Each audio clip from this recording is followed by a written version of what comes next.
Struggling to find the Export button in Zoho Books? Export all your items in just 5 clicks. I'll show you exactly where to click. Follow these simple steps to export your items quickly.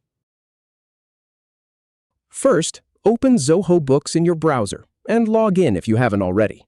Then, in the left sidebar, click on Items to go to the Items list. Now, click on Items again to ensure you're on the correct page. Next, click the 3-dot menu icon next to the item you want to export.